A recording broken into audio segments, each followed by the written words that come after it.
नमस्कार दोस्तों, ज्योतिष अग्रह में आपका बहुत बहुत स्वागत करता हूँ। दोस्तों, मैं आज एक स्पेशल चर्चा आपसे करूँगा। हमारे वैदिक शास्त्र में, वैदिक ज्योतिष में, ज्योतिष शास्त्र में, धर्मशास्त्र में एक महीने की चर्चा होती है, एक मास की चर्चा होती है, जिसमें बहुत सारे शुभ कार्य वर्जित होते हैं। तो जी हाँ, आज मैं आपसे चर्चा करूँगा ये जो सूर्य की संक्रांति होती है, जिसे हम लोग खरमास बोलते हैं। क्यों ये इसमें प्रोहिबिटेड होता है कोई भी शुभ कार्य? क्या कारण होता है? कोई आधार होगा, तभी तो सारे शुभ कार्य वर्जित हो जाते हैं। जैसे भगवान विष्णु चातुर्मास में जब 4 महीने के लिए शयन में चले जाते हैं तो शुभ कार्य वर्जित हो जाते हैं, लेकिन जैसे ही वो देवोत्थान एकादशी से उठते हैं, फिर देखिए शादी वादी जितने भी पारंपरिक जो कार्यक्रम है वो शुरू हो जाते हैं। तो उसी पे आज मैं एक छोटी सी चर्चा करूंगा कि खरमास को क्यों अशुभ माना जाता है, कोई भी शुभ काम वर्जित होता है। तो आइए शुरुआत करते हैं। तो सबसे पहले एक सूर्य के इस मंत्र से मैं आपको बताऊंगा। ओम ऐहि सूर्य सहस्त्रांशु तेजो राशे जगतपति अनुकंप्ये माम भक्त्या गृहानार्ध्य दिवाकर। सूर्य की बड़ी महत्ता होती है।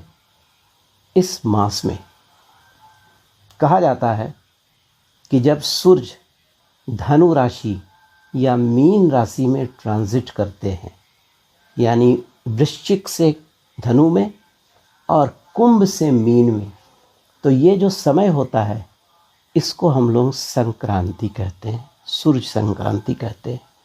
और जनवरी महीना में जो होता है 14 दिसंबर से 14 जनवरी के बीच, कभी कभी सोलर सिस्टम के अनुसार आगे पीछे भी तिथियां हो जाती हैं संक्रांति में, तो इसे ही हम लोग खरमास बोलते हैं। और एक मान्यता भी है कि इस महीने में, ऐसे तो सूर्य के जो 7 घोड़े होते हैं जो सूर्य भगवान के रथ को खींचते हैं, लेकिन इस महीने में एक मान्यता है कि शायद गधा जो होता है वो उनके रथों को खींचता है, इसलिए इस मास का नाम रखा गया है खरमास। अब आइए समय न गवाते हुए आगे चर्चा करता हूँ कि क्यों ये माना जाता है कि शुभ काम वर्जित है। देखिए, कहा गया है कि भगवान विष्णु जो हैं, धनु राशि के जो स्वामी होते हैं बृहस्पति, ठीक है, और बृहस्पति देव जो हैं वो सूर्य देव के गुरु हैं। तो जब सूर्य देव बृहस्पति के घर में जाते हैं तो सूर्य देव बृहस्पति की सेवा में लगे रहते हैं। और सूर्य में इतनी ओज है, इतनी रश्मि है, लेकिन सेवा में लगने के कारण उनके जो रश्मि किरण, उनका जो प्रभाव है वो थोड़ा सा क्षीण हो जाता है। उसके साथ ही बृहस्पति के साथ वहाँ पे कंजुगेशन करने पर संक्रांति के समय बृहस्पति का प्रभाव भी क्षीण हो जाता है।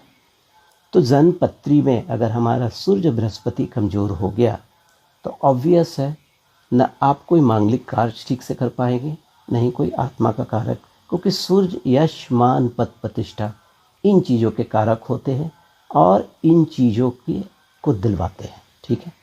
और 1 महीने तक इसमें रहते हैं ये। और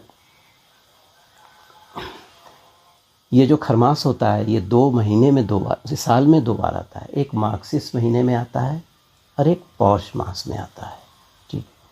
तो ये एक मतलब इस तरह का वैदिक ज्योतिष में सूर्य की अत्यधिक मान्यता है। अग्नि तत्व की राशि होती है ये, अग्नि तत्व के देवता है, और अग्नि तत्व की राशियों में सबसे ज़्यादा प्रभाव इस सूर्य का होता है। तो अगर सूर्य यहाँ पर प्रभावित हो गए तो ऑब्वियस है कि आपके जन्मपत्री में बहुत सारे योग नहीं बनेंगे और कोई भी शुभ काम आप करते जाएंगे तो उसमें सफलता नहीं मिलेगी। इसीलिए कहा जाता है कि खरमास में ये सारी जो चीज़ें होती हैं ना, ये बिल्कुल वर्जित होती हैं, ठीक है। और सूर्य आपको यश, मान, पद, प्रतिष्ठा बिल्कुल दिलाते हैं, ठीक है।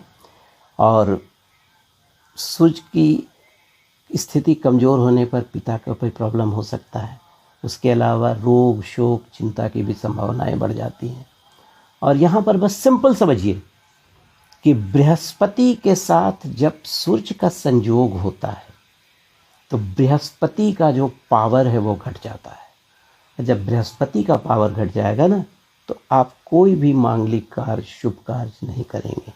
ऐसे कहते हैं ना कि जन्म पत्री में अगर बृहस्पति कमज़ोर है तो बहुत सारे अरिष्ट की उत्पत्ति हो जाती है। तो उसी तरह यहाँ पर सूर्य ने एक तरह से बृहस्पति को ग्रसित नहीं किया, लेकिन दोनों का ओज खत्म हो गया, प्रभाव खत्म हो गया। तो अब इस महीने में सूर्य बृहस्पति को मजबूत करने के लिए क्या किया जाए?